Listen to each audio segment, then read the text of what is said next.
Hello everyone, good morning. Ako si Lisa, tumbong Davao. Lisa Ako dito? Kahit po.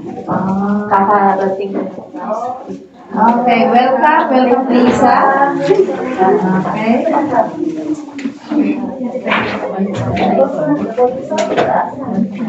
Ito po, mapagpalang umaga po sa ako pala si Jogi Claudio sa Laguna po ako nakatira pero nag-work po ako sa Baguio. Pamangkin po ako ng Antelos. So, magandang umaga po sa Okay, welcome po Sir Jogi. Okay, next si Sister. Jogi Claudio. Ako po si Eva David. Taga-Pangasinan pa ako. Pagbilang po ako sa Hong Kong. Okay? Okay, welcome. Welcome po ang bawat isa. So, hinihiling ko na tayong lahat ay tumayo. Let us embrace each other and let us sing the song. I'm glad you are here. I'm glad you are here. I'm glad you are here.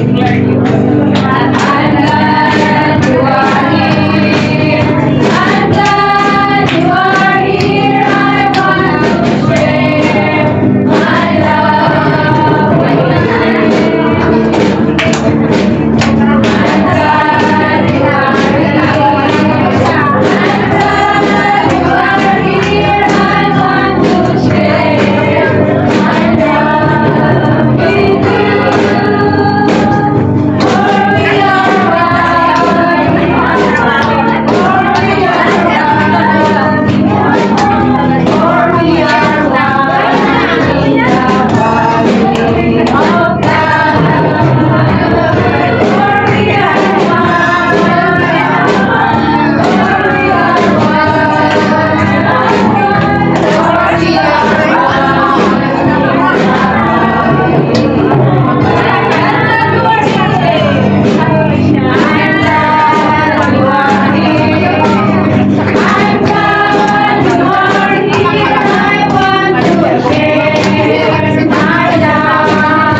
Ngayon po ay araw ng Panginoon, March 2. Yan, bilangin na natin ang ating taon.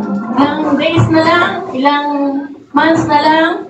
Pasko na naman. December na naman, 2026 na naman. So, continue to praise God for our lives. So, tayo tumayo at babasahin natin ang salita ng Panginoon na nagmumula sa Psalm 8, 1, 2, and 9. Sabi niya dito, Lord our God, your name is the most wonderful in all the earth.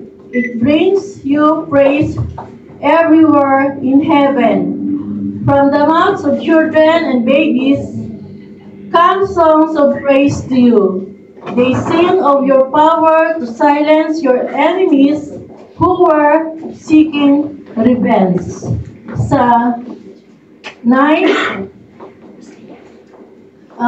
Lord, our Lord, your name is the most wonderful name in all the earth. Tayo manalangin. Mapagmamahal naming Ama, Lord, narito po kami upang Purihin ka sa katotohanan, Panginoon. Narito po kami upang ibigay ang aming buhay sa iyo, Panginoon. Magpapasalamat po kami sa kabutihan ninyong ginawa sa mga blessings sa buong week, Panginoon. Lord, pakalinisin mo ang aming mga puso at isipan upang kami ay kalugod-lugod, Panginoon, na umarap sa iyo, Panginoon. Dalangin ko po, Panginoon, na i-bless mo ang lahat ng iyong anak na naririto, Panginoon. At yung mga wala pa, Panginoon, dalangin ko na hipuin mo, kuriton mo ang kanilang mga puso, Panginoon, upang magilti sila at tumakbo sila na pumarito, Panginoon, sa iyong bahay, sambahan, Panginoon. Ganon din po, Lord God, na dinadalangin po namin na i-bless mo ang lahat ng iyong gagamitin ngayong umaga.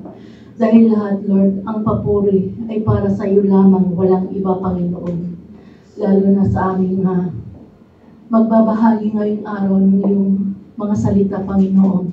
I-bless mo siya, bigyan mo siya ng kaalaman, Panginoon, upang sa ganun, Lord God, na kami po'y makakarinig sa iyong mga salita ay aming maunawaan mabuti, Panginoon, at i-apply namin sa buhay namin, Panginoon.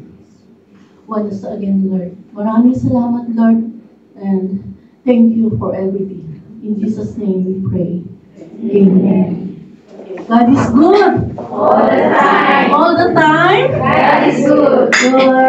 You're ready now to praise our dear Lord? Amen. Amen. So, tinatawagan ko na ang ating praise and worship leader. Walang iba kundi si Jelly Pascual.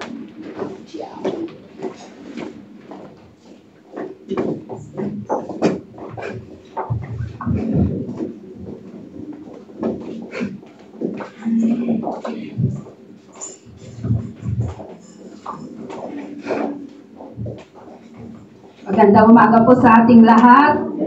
Okay, ready na po ba ang ating mga kamay, mga paa para umawit sa ating Panginoon? Amen. Okay, kung ganun po, awitin na po natin yung praises song. Kaya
natin ang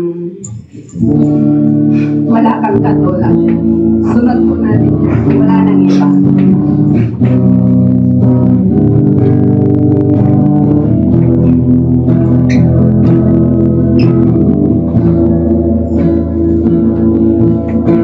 Awitin ko man lahat ng awit sa mundo, di kayang ilarawan ang kadakilaan mo. Kulang ang lahat ng ulan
Amen.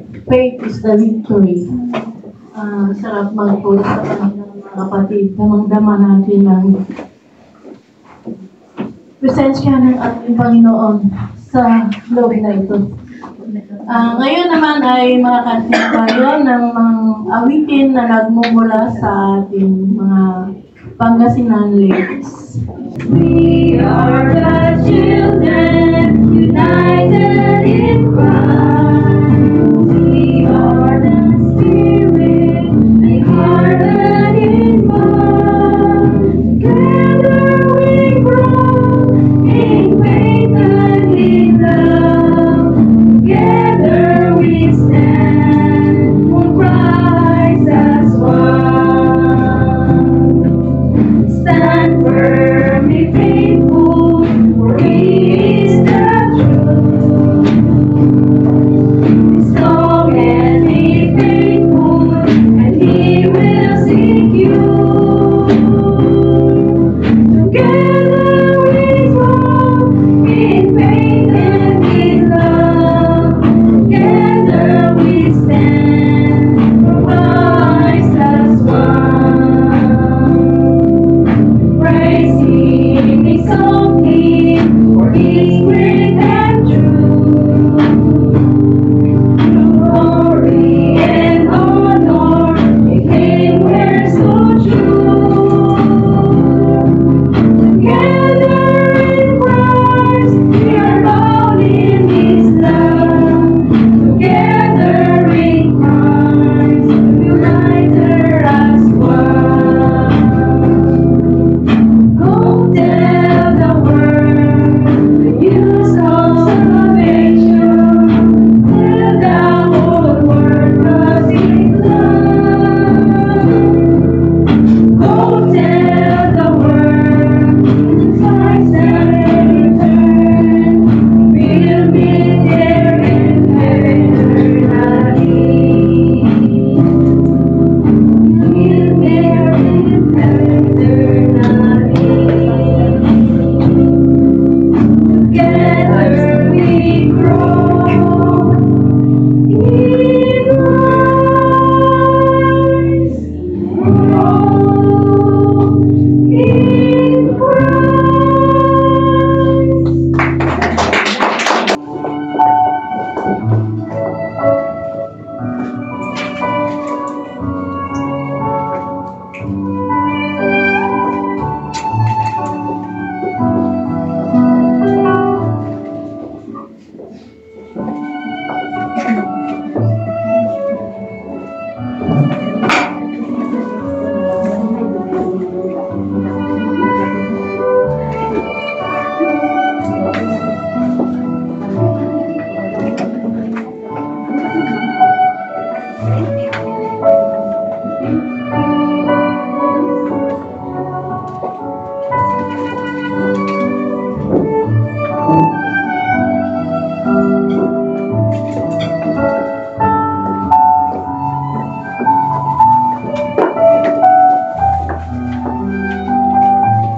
Tayo po'y tumayo at gamitin natin.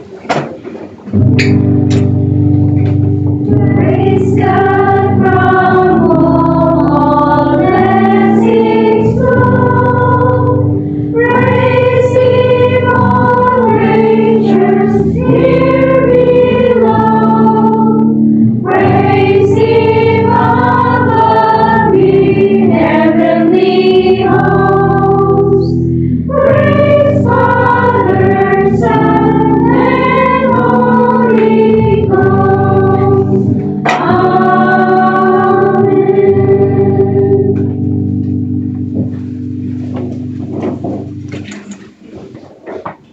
Thank you, sister.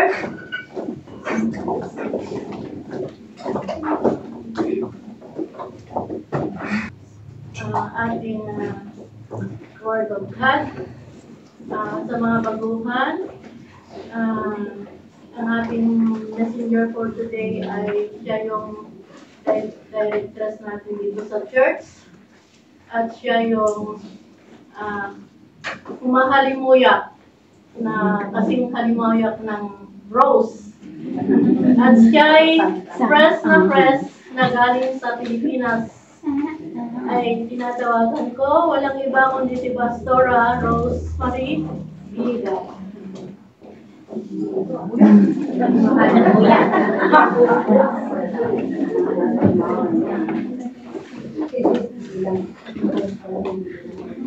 Good morning, mga kapatid. Good morning! Kinakabs. Thank you for welcoming me once again. And I am glad na nandito rin ang aking pamangkin. Siya ang unang makakarinig ng aking mensahe. First time in history na I have a family na makakarinig. And I hope that He will bless and you're also be blessed. Sabi ng kanta natin, faith is victory. Sabihin mo nga sa katabi mo, faith is victory. Napakaganda na pag meron tayong pananampalataya sa Panginoon, ang kapalit ay victorious life. Ang ating teksto sa umagang ito ay matatagpuan sa 1 Peter chapter 4 verse 29, pero basahin lang natin yung verse 12. Tayo po lahat ay tumayo at basahin natin ng sabay-sabay. Okay? 1 Peter chapter 4 verse 12 says, Dear friends, do not be surprised at the painful trial you are suffering, as though something strange were happening to you. Tayo ay manalangin. Panginoon, sa mga oras na ito, aming idinudulog ang iyong mga salita. Nihiling ko, Panginoon, na i-bless mo ito upang sa ganon ay mai-apply namin sa aming buhay at sa aming pagkikipaglakad sa iyo araw-araw. Ganon din, Panginoon, ang iyong mga anak na nasa loob ng simbahan. Hiling ko, Panginoon, na i-bless mo din sila sa kanilang pagkikinig ng iyong mga salita. Buksan mo po ang kanilang puso, ganon din ang kanilang isipan upang sa ganon ay matanggap nila ang iyong mga salita ng may pagpapakumbaba at magamit din nila, Panginoon, sa kanilang buhay. Maraming salamat, Panginoon. Buklodin mo po kami ng iyong banal na espiritu, ng iyong pagmamahal upang sa ganon ay magkaroon kami ng focus na makinig ng iyong mga salita. Tulungan mo rin, Panginoon, ang iyong lingkod sa kanyang limited na kaalaman sa pamamagitan ng iyong banal na espiritu, Panginoon, ay maibabahagi niya ang iyong mga salita na ayon sa iyong kaluwalhatian. Sa iyo, Panginoon, ang papuri at pasasalamat sapagkat ang lahat ng ito ay aking hiniling sa matamis na pangalan ni Jesus. Amen. Tayo po ay makakaupo na.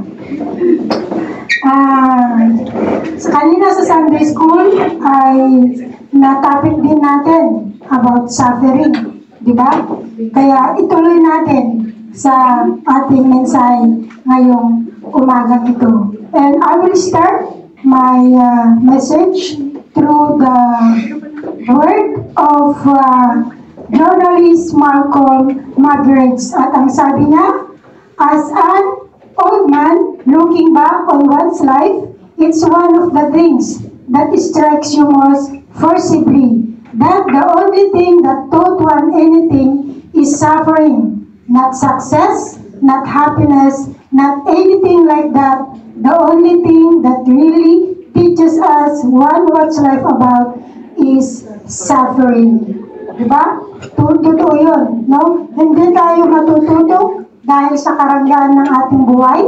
Hindi tayo matututo dahil masaya tayo. Hindi tayo matututo dahil lahat meron tayo.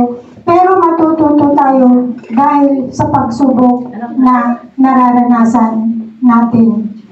At kung titignan natin, no, kung i-compare natin yung generation natin noon at yung generation natin ngayon, ano ang kaibahan?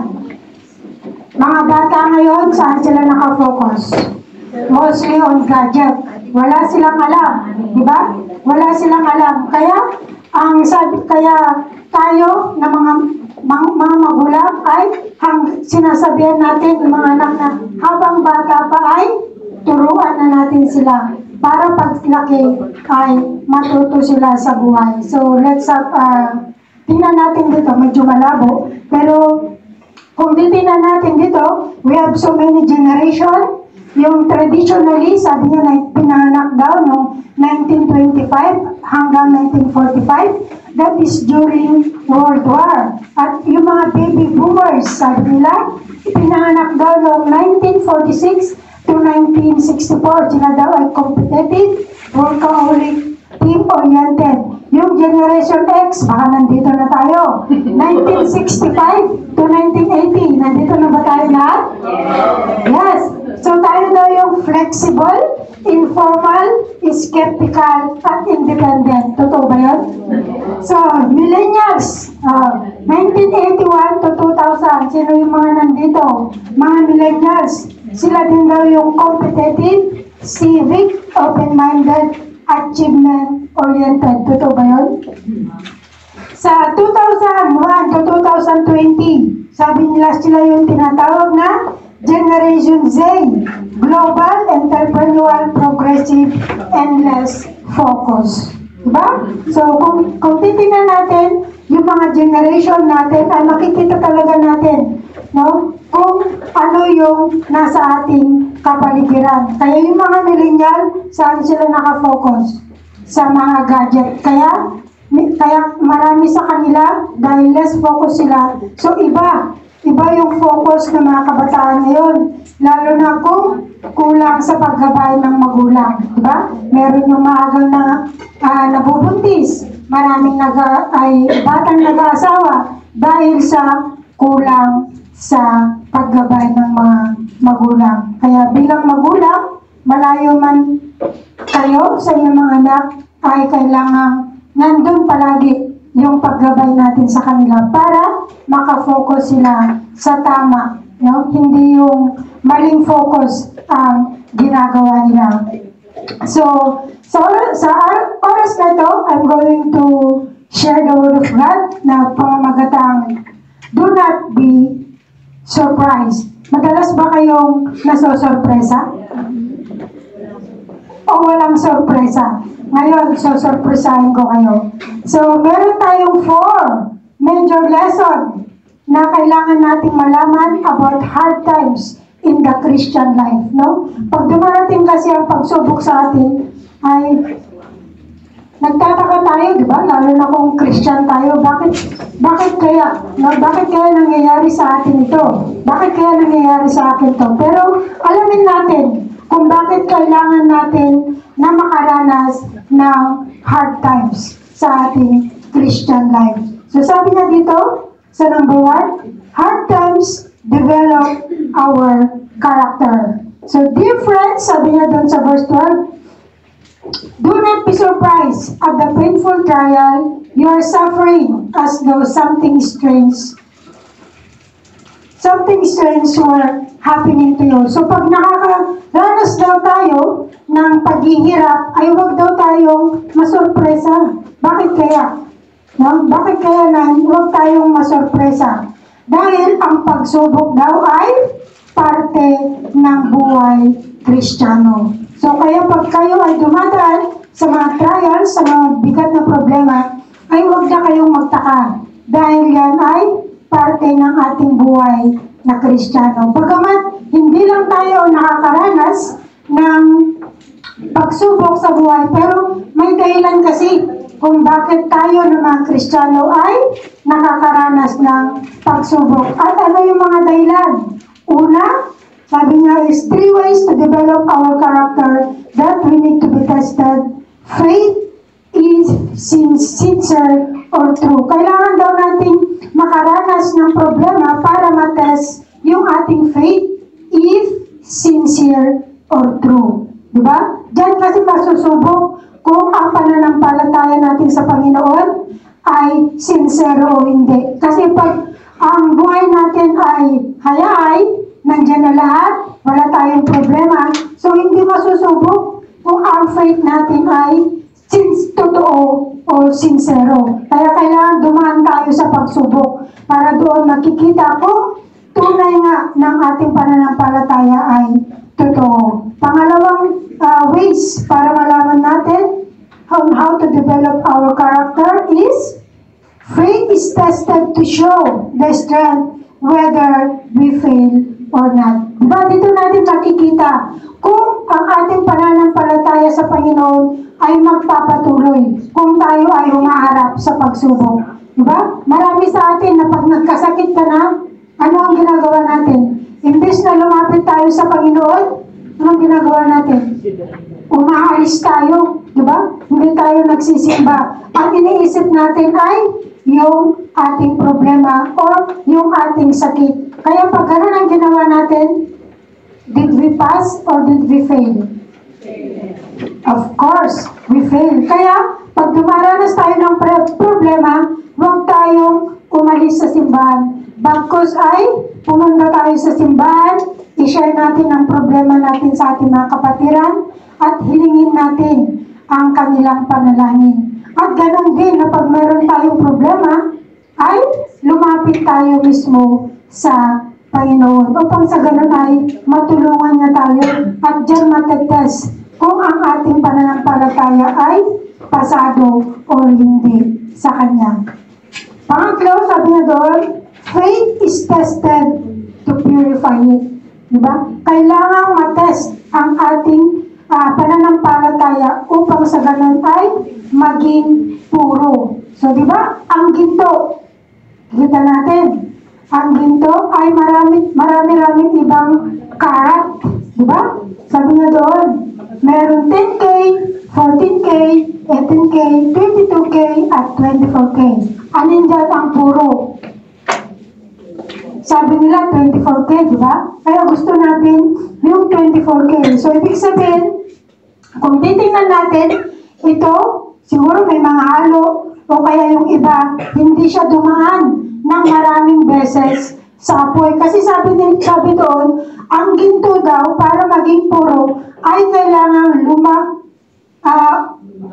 dumaan sa apoy ng maraming beses para maging puro. So, kung gusto natin na maging puro, ay kailangan dumanas tayo ng maraming suffering, maraming trials, maraming problema, upang sa ganon, matest yung ating pananampalataya kung tunay nga siyang puro. So, alin ka dito?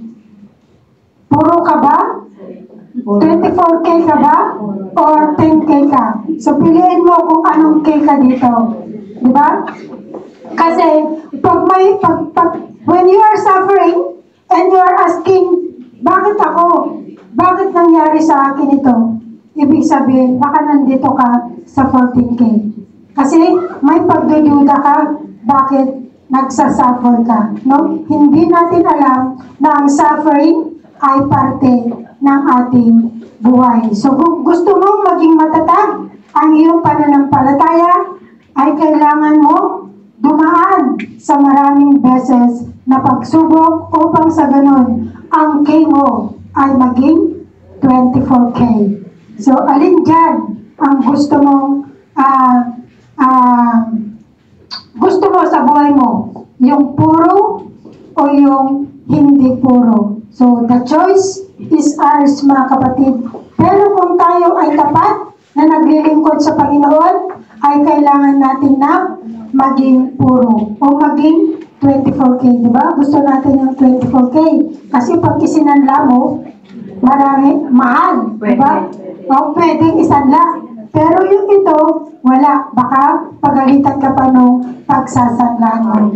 Kaya kung gusto mo maging puro, then huwag kang magtaka kung maraming pagsubok na dumadaan sa iyong buhay. Kasi daw, habang maraming pagsubok na pinagdadaanan mo, ibig sabihin, tumitibay yung pananampalataya natin sa Panginoon. Let's go to second. Hard times bring us closer to God. Sabi niya doon sa 1 Peter chapter 4, verse 13 to 14, sabi niya doon, but rejoice that you participate in the suffering of Christ, so that you may be overjoyed with His glory and revealed. If you are insulted because of the name of Christ, you are blessed, for the Spirit of glory and of God rests on you. So sabi nun, napakapalad daw natin kung tayo ay iniinsulto. Dahil ang Spirit ng Panginoon ay nasa atin. At sabi niya doon, nakikiisa tayo sa kanyang suffering. So participate in the suffering of Christ. So are you rejoicing because you are a Christian? Amen. So kaya kailangan natin mag-rejoice. And sabi niya doon, hard times bring us closer to God. What way that we can be closer to God? Paano ba tayo magiging close sa Panginoon? At paano ba tayo makakapag-participate sa kanyang suffering? At bakit sinasabi niya dito na you are blessed when you are insulted? Tingnan natin the 3 ways that bring us closer to God. Number 1, participation to His suffering, diba? So hindi mo raw ma-enjoy ang pakikipaglakad sa Panginoon if you don't suffer. No? You will not enjoy it if you don't suffer. Kaya sabi niya doon na, diba nung nandito ang Panginoon sa mundo, ano ang nangyari sa Kanya? He was insulted. Diba? He was rejected by His own people. Pero ano ang ginawa niya? No? He humbled Himself at patuloy siya sa Kanyang ministry. So, ganoon din tayo mga kapatid. In order for us to participate in His suffering, okay lang na ma-insult tayo, okay lang na ma-reject tayo pag tayo ay nag-share ng Kanyang salita.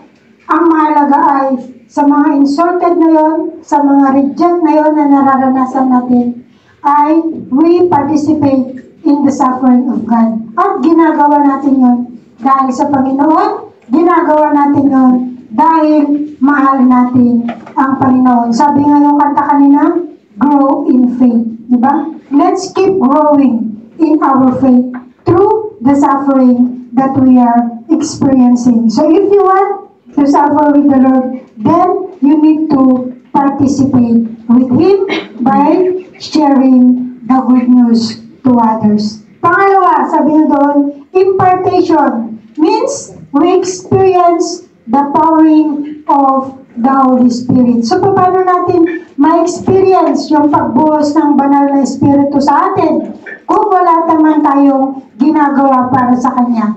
Di ba? Kailangan na mag-worship tayo sa Kanya para sa ganun ay ma-experience natin yung pag-outpour ng Holy Spirit sa atin. Pag sinabi natin worship, sabi Sunday School kanina, is yung true worship. We need to surrender everything to Him. Huwag yun, Lord, I surrender all except one. That is not a true worship. When we say worship, totally surrender to the Lord. Pangatlo, sabi niya doon, exaltation. Sabi niya, we will rejoice when we see Him. Diba? Bakit tayo nandito sa simbahan linggo-linggo? Bakit tayo gumigising ng maaga linggo-linggo? Because we want to rejoice when we see Jesus Christ. We can only experience the rejoice when the right time comes. No? Hindi pa ngayon, but we will rejoice if we will remain faithful. Pag nakita na natin ang Panginoon, dahil tayo ay nanatiling tapat sa Kanya, we will surely experience yung kasayahan na kasama at nakita natin siya. Pero, bakit kaya dumarating yung pagkakataon na kahit tayo ay nagbabasa ng Kanyang salita, kahit tayo ay nananalangin, kahit tayo ay nag-worship, nag-praise, nag-share ng Kanyang salita, pero bakit kaya yung pakiramdam natin ay ganito? Ito tayo, ayun ang Panginoon. Bakit kaya ang layo? No? Bakit kaya pakiramdam natin ay ang layo? Ano kaya yung dahilan na in spite ng pag-sabi natin na dapat naman akong naglilingkod sa Panginoon, pero bakit kaya parang ang layo ko sa Panginoon? Ano ang dahilan? Because we don't fully surrender everything to the Lord. So kung gusto mong isurrender ang lahat sa Panginoon, yan, when you are reading, nagbabasa ka ng salita ng Panginoon, pero feeling mo malayo pa rin. Pero it's because you don't surrender everything to the Lord. But once you surrender it, ayan na. No? Wala na tayong gap sa piling ng Panginoon. Kumbaga, kayakap na natin siya. Kadikit na natin siya. Tulad nga nung kanta na Footprints in the Sand, di ba? That story is about, sabi niya, pinabayaan mo na ako, Panginoon. Pero ang katotohanan, hindi siya pinabayaan ng Panginoon. Siya ay binuhat at tinulungan ng Panginoon upang sa ganun ay ma-overcome niya ang kanyang problema o ang kanyang mga pagsubok sa buhay.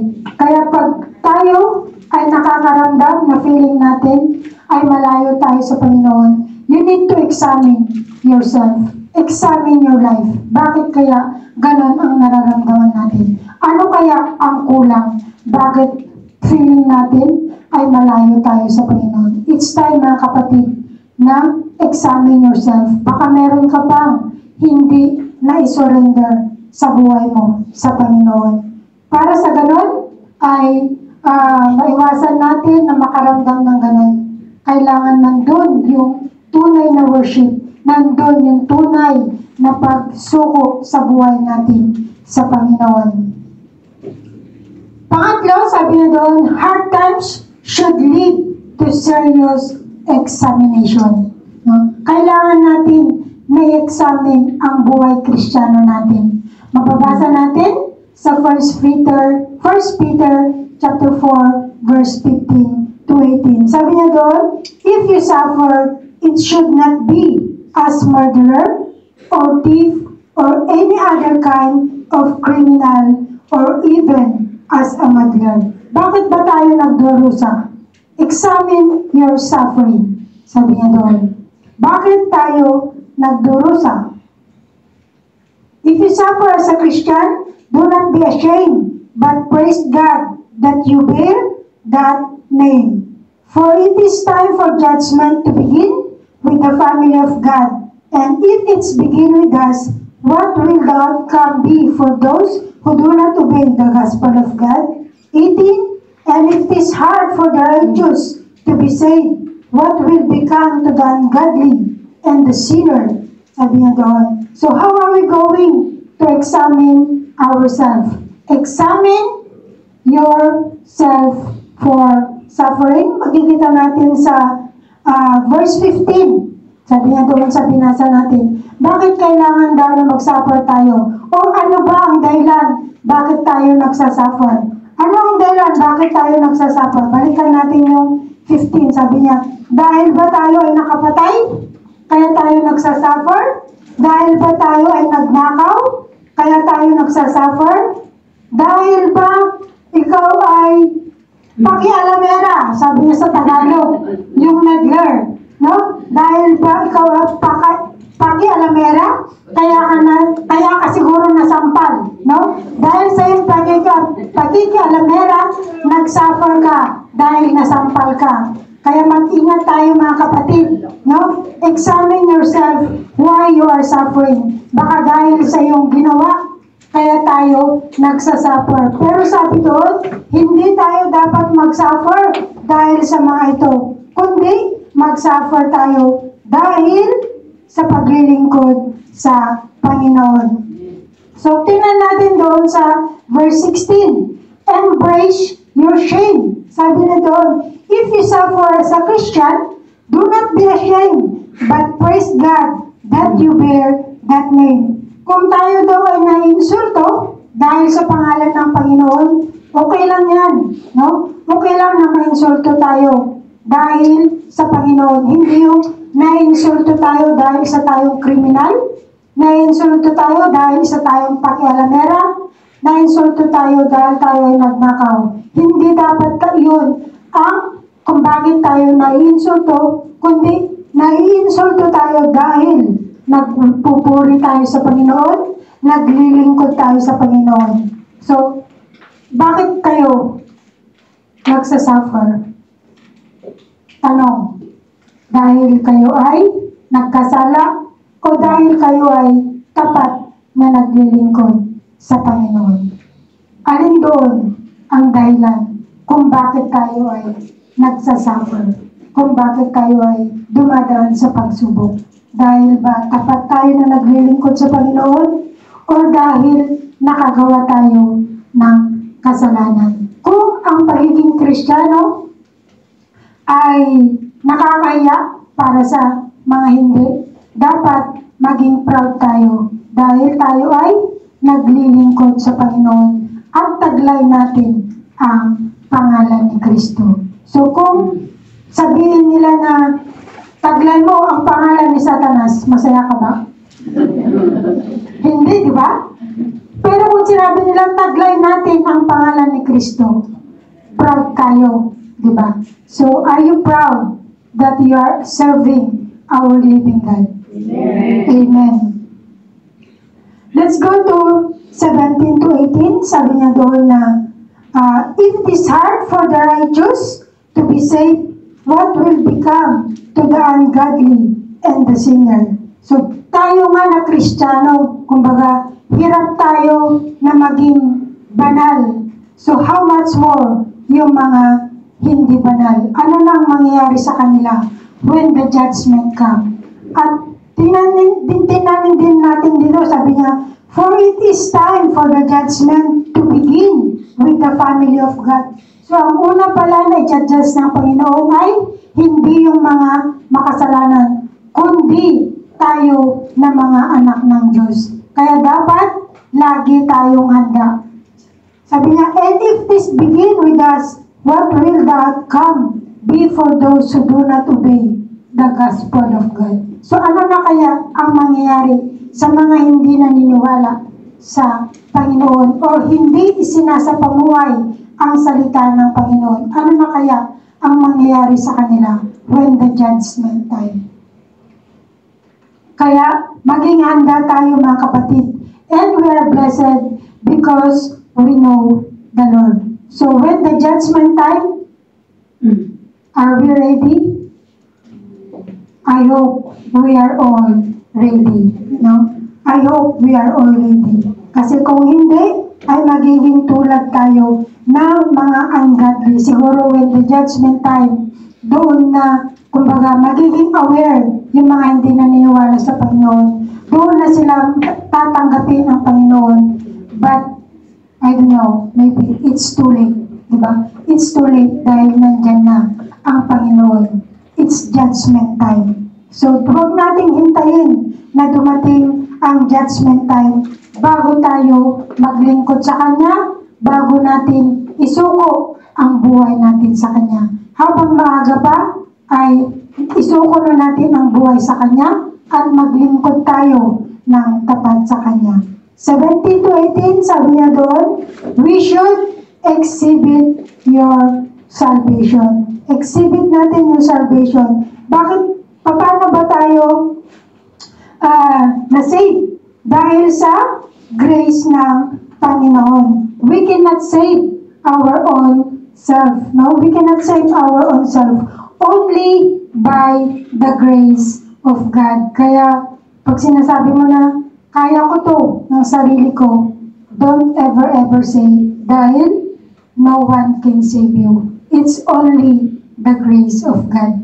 Tandaan natin yan mga kapatid. So, exhibit your salvation through the grace of God.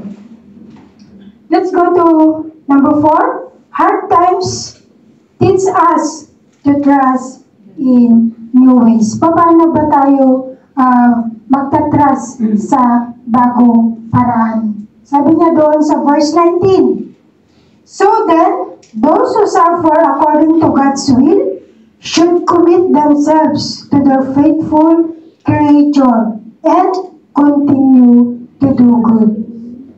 That is the new way on how to trust the Lord. Commit yourselves to God. No? Pag dumating ang problema, madalas yan, sunod-sunod. Kung hindi, sabay-sabay, di ba? So, pag ganun ang mangyayari, Peter remind us that when we are facing trials, the first thing you need to do is commit to God. Pero ang madalas na ginagawa kasi natin, pag nakakaranas tayo ng problema ay, ang unang ginagawa natin ay, call a friend. Anong gagawin natin? If not a friend, call the bank. Bakit? Mangungutang tayo. Pero mali yun, kapatid. Kasi ang sabi ng salita ng Panginoon, when we are facing trials, call God. Not your friend or not the bank. Diba? Commit the problem to God. Huwag mo i-commit ang problema mo sa kaibigan mo, baka mas mabigat pa yung problema niya sa'yo. Kaya ang maganda ay lumapit tayo ng diretso sa Panginoon at hingin natin ang kanyang tulong at guidance sa atin. Hindi lang tulong, kundi magkakaroon pa tayo ng peace of mind and calm heart, sabi niya doon. Kaya, kung hindi na natin kaya ang ating problema, ay surrender everything to God and tell Him according to your will. Bahala ka na, Panginoon, kung ano ang gagawin mo sa buhay ko. Yan ang gustong gawin. Yan ang tinuturo ni Peter sa atin. No? When we are facing trials and problems, go direct to the Lord and ask His help and surrender everything to Him. At sabihin mo sa Kanya, according to your will, O Lord. According to your will, O Lord. Hindi yung according to my will, O God. Ako dapat ang masunod. But instead, surrender your life to God. Surrender everything to Him. So Peter is teaching us to trust God fully. And trials that comes our way is under control, is under God's control. So pag may mga problema tayo na dumarating, huwag natin isipin na isang kaparusahan, kundi isipin natin na yun ay pagsubok ng Panginoon at tingnan niya kung mapagtatagumpayan ba natin o hindi. So always fix your eyes on the cross. Start there and your own troubles will come into proper focus. What God did for Jesus, He will do it for you because God loves you. God's love us, kaya hindi niya tayo pababayaan na mag-suffer sa mga problema na ating nararanasan. Ang dapat lang natin gawin ay magtiwala sa Kanya. For our conclusion, we need to remember these things. One, we are beloved by God. Bagamat minamahal tayo ng ating mga mahal sa buhay, ng ating mga kaibigan, pero yung pagmamahal na galing sa Panginoon ay walang makakapantay. Kaya tandaan natin yan, mga kapatid, that we are beloved by God. Suffering for Christ bring us closer to Him. No? I hope that this suffering that we are experiencing ay hindi magiging pag-set apart o paglayo natin sa Panginoon, kundi it will bring us closer. Kaya when you have problem, come to church and ask help and hilingin ang panalangin ng ating mga kapatiran. Kaya nga sabi is fellowship is important to our Christian life. Kaya always come and fellowship with your fellow believers. Number 3, sabi niya doon, we shouldn't ashamed of Jesus. Ikinahihiya mo ba ang Panginoon? Kung ikinahihiya mo ang Panginoon, sigurado na ikakahiya ka rin. Kaya kung gusto mo na hindi ka ikaya ng Panginoon, then be brave to share the Word of God to others. Number 5, sabi niya, we must commit our souls to God and continue to serve Him. Which is, yun ang gusto ng Panginoon sa atin. Diba? We must commit our souls to God and continue to serve Him. Do not commit yourselves to this world dahil ang mundo ay walang magandang may offer sa atin. Pero kung kinumit natin ang buhay natin sa Panginoon, surely He will bless us. So kung gusto niyo ma-bless, always continue to serve Him and commit your life to the Lord. Number 5, sabi niya doon, God uses adversity to make your life a jewel fit to heaven. So gusto ba natin pumunta sa langit, mga kapatid? Amen. So, pag may mga problema tayo, pag may mga pagsubok tayo sa buhay, huwag nating questionin ang Panginoon kung bakit nararanasan natin ang mga yun. Kundi, magpasalamat tayo, hihin natin ang tulong niya upang sa ganun ay ma-overcome natin ang mga problema yan. Dahil once na na-overcome natin, ibig sabihin, lumago ang ating pananampalataya at tayo ay hindi nag-fail bagkus tayo ay nakapasa. Diba napakaganda? Na someday, we will see Jesus and rejoice with Him. Gusto niyo bang makita ang Panginoon? Amen. Amen. So kung gusto nating makita ang Panginoon, let's remain faithful to the end. Dahil yun lang ang yun lang ang way para sa ganun ay makita natin ang Panginoon someday and be rejoiced with Him.